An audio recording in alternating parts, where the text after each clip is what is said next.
Hello everybody, welcome to the latest edition of Conceptual Astrophysics, a series of videos in which we set up and solve introductory astronomy problems. I'm your host, Dr. Christopher Sorolla. Today we're taking a look at how fast the Earth spins.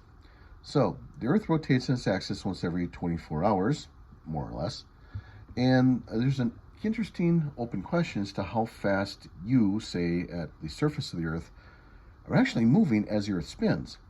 And it's kind of an interesting question in that one would think that if the Earth is spinning very, very rapidly, you'd go flying off of it. Well, you don't for several reasons, but let's just answer this bare question first. How fast are you actually moving? Now, I'll do this for 3 locations. I'll do this for the equator of the Earth. That's a good reference. I'll do it for Hattiesburg, Mississippi, because that's where I'm broadcasting from. And I'll put it near the North Pole. Now we'll see that I don't put it at exactly the North Pole for a very good reason, but we'll put it very, very close to the North Pole just to see what it looks like. So, what we're imagining is that we're on a sphere, and let's suppose you're on the equator at, say, this location right now.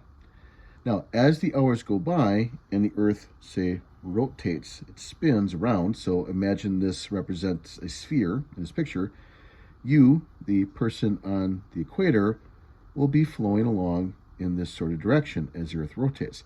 Earth rotates, by the way, from west towards east, so that is the correct way of describing it. This is the front half, or the side that we can see, of course, but it's a sphere, and so there's another whole half on the opposite side, and you come around after 24 hours to your original starting point. Okay. We're not, by the way, worried about how the Earth might, say, move through space. That's a separate question, also of interest, but not the one we're answering today. So, these are the facts we have. We know the circumference of the Earth is approximately 40,000 kilometers, or if you prefer miles, 25,000 miles. The rotational period of the Earth is 24 hours, and we're rounding off the numbers to illustrate, generally speaking, how these things work. And then I've got these little symbols here, and what is this all about? So if you're not familiar with these, or you haven't seen these in a while, this symbol here is a TH sound for the Greek alphabet, so it's a Greek letter, not an English letter. Hopefully, obviously, and it's called theta, or sometimes theta. And so we often use this as an angle idea for physics, for math, for astronomy, a few other sciences. It's a very common symbol to use for angles.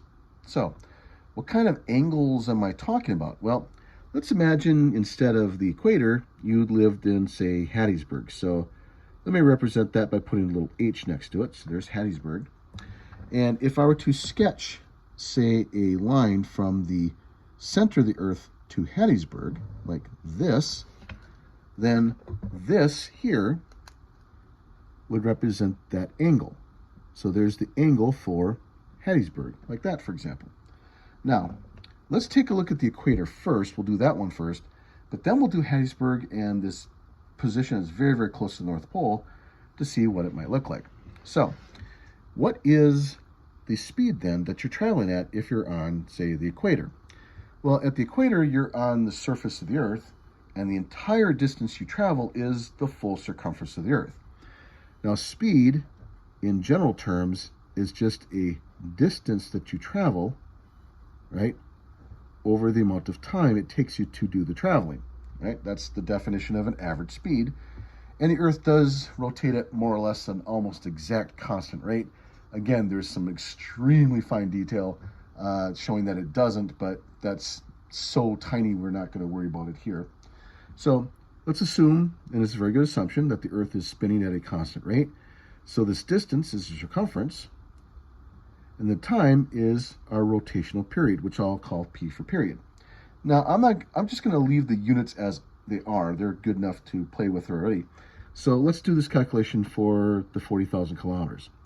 So 40,000 kilometers right here divided by 24 hours, like that. And if we do this, we get approximately 1,670, I'll round off a little bit again, kilometers per hour. Would look like that. Now, if I do this same calculation for the miles instead of kilometers, 25,000 miles over 24 hours, again, that number is a little bit smaller. It's 1,040 miles per hour. And for most of the people that are probably listening to this or watching this, that's a more familiar unit. Which is an interesting statement, by the way, to think about this. If you are at the equator of the Earth, you're moving at close to 1,000 miles per hour. In fact, a tiny bit over that. That's an interesting statement. Now, why is it that, say, if you go outside, you don't feel a 1,000-mile-per-hour wind? There's a couple of reasons, but the main reason that matters most is that it's not just you that's traveling that fast, so is everything around you. The grass, say, or the pavement on which you're standing, the trees, the house, the air itself, all shares the same average speed. And what matters most in physics, in reality, isn't what your absolute speed is, it's how fast you're going compared to other things. That's the origin of the term relativity, by the way. It's not an Einstein invention. This is idea of relativity or relative velocities has been around for centuries. And that means that if I am traveling at, say, 1,000 miles per hour, but the tree that I'm standing next to is also traveling at 1,000 miles per hour, we're both traveling together and our relative speed is 0. So the tree and I are going together, we don't experience it. That's why you don't tend to feel anything about a speed as the Earth spins very, very quickly. Okay. There's also a similar issue, for example, when the Earth is traveling through space in its orbit about the Sun, but that's a different calculation for a different video, perhaps. All right. So all of this is what you're doing on the equator. Most of us don't live in the equator, though. Most of us live in other places, so let me show you how that might look. So let's go back to my Hattiesburg idea here. That's where I'm at. And let's suppose we're in Hattiesburg. Now, instead of the full circumference, notice that that goes from here to here. Instead, I am traveling this distance here, like that. So that's the distance I travel, which tells you it's a little bit smaller. Now, how can I get a handle on how large that distance actually is? Well, we can make a little right triangle, if you will, like this, okay? And there's a couple things at play. One is that, you might have heard this, these are two parallel lines, and interior angles of parallel lines are the same angle. So that means that this angle is also the Hattiesburg angle. And you can kind of just see that from my picture, but we can also go to the geometry stuff and show that that's the case. And then we have a right triangle here. Here's your right angle, here's your hypotenuse, here's the opposite side, and here's the adjacent side. Now, from here to here is the radius of the Earth, okay? Just like it is from here to here, this distance from here to here is the same as from here to here, and that's because this is a sphere, right? By definition, and we're pretending the Earth is a perfect sphere for today, by definition, all points at the edge of a sphere are the distance of the radius from the center. That's what a sphere is, right? So that's the same distance there, which means the hypotenuse is that, okay? Now, what about this distance here? Because that's the one I care about. And then, of course, extrapolate that to the rest of the picture. Well, in trigonometry, there's a function called the cosine, which is the adjacent side here divided by hypotenuse. Or if we turn that around, this distance here is this distance multiplied by the cosine of that angle, right? With all that being said, let me go ahead and write it for Hattiesburg. So how about the Hattiesburg calculation? We have to bring in the cosine of that angle to make that work. So V is now the circumference over period, but multiplied by the cosine of the Hattiesburg angle, like that. Okay. Now, by the way, I said radius, but it also applies to the circumference, right? Because circumference, in general, is 2 pi times the radius. That still applies. That hasn't faded away. Okay, so we would have, for example, the same idea. Now, I'll use miles for this particular calculation that she showed off. So 25,000 miles, like that, still divided by 24 hours. So all that is still the same, but then multiply by the cosine of 31.5 degrees, which is the approximate latitude or angle here to the north of the equator of Hattiesburg. By the way, just to say it, if I was south of the equator by the same angle, I would be coming up with the same answer. So whether it's north or south is not the issue. It's how much of an angle from the equator that you are, north or south. Okay, so do my calculation here. and I come up with an answer of about 890 miles per hour. And just to state it, you can try checking this for yourself. If you like kilometers better, 1,420 kilometers per hour. I'll go with this one for my likely audience. And so that is how fast you are traveling. I am traveling right now, very close to 900 miles per hour as I stand here making this video in Hattiesburg. Again, if I go outside, I don't experience a 900 mile per hour wind. That doesn't happen, right? And again, it's the same reason. Just because I'm moving very fast doesn't matter. It's how fast I'm moving compared to my surroundings. How fast is my relative velocity, if you will. And because I and my house and the paper and the equipment I'm using to record, all of us here, we're all traveling at this 900 miles per hour together.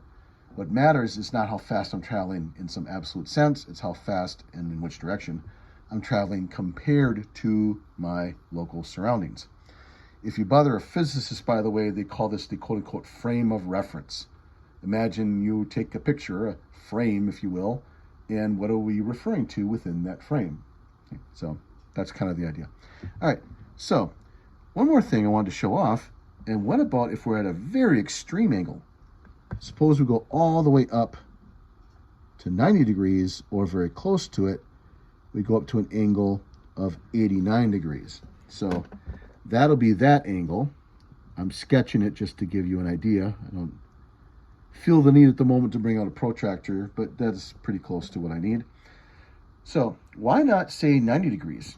Well, cosine of 90 degrees turns out is 0, which is to say if you are at exactly, and when I say exactly, I do mean this on purpose, exactly at the North Pole, you don't move at all. You don't rotate. Things that have no dimension don't rotate. And a point, the North Pole is a point on the surface of the Earth, doesn't rotate. So if you were to stand at the North Pole, you say spread your feet out a foot or two to stand there, you take a full 24 hours to the whole Earth to rotate, carrying you along with it, which is, I will submit, decently slow to do that. Let's try it at 89 degrees just to show how slow this gets. So at 89 degrees north, do that, same calculation. So circumference over period multiplied now by cosine of 89 degrees. Cosine is a function that starts off at 1 at 0 degrees, goes down to 0 at 90 degrees, and then flip-flops back and forth for a while, if you will. Forever, in fact. But at 89 degrees is very, very close to 0. How close? It's close enough, and you can check this with your calculator. When I do this calculation, I end up getting 29 kilometers per hour, or again, if you prefer, 18 miles per hour. So if you are, say, very, very close to the North Pole, say you're on your way to, I don't know, meet Santa, perhaps, this is how fast you are traveling, or the Earth is spinning, carrying you along with it at that particular latitude. So very, very slow indeed. So you're not traveling at super fast speeds. Now again, you still don't get a wind. If you have any wind, say at that particular location, that wind is not because of the Earth spinning, or at least it's not directly because of the Earth spinning. Now, before any meteorologists start talking to me about things like Coriolis Effect and different zones of atmosphere traveling back and forth across the planet, yes, I recognize all that. That's ultimately related in large part to the Earth's spin, but that's not what this exactly is talking about. I'm simply talking about the Earth spinning itself. You can imagine being on an Earth with no air, and these are the numbers you'll come up with. So it's not a weather-related phenomenon that I'm talking about here, just to make that clear for anybody who happens to be wondering about that. Anyway, so this has been a discussion of how fast you're moving and why, despite you moving so fast, you don't feel it. And we'll leave it at that. Thank you, everybody, for your attention. This has been Conceptual Astrophysics. I'm your host, Dr. Christopher Sorolla. Thanking you, everybody, and clear skies.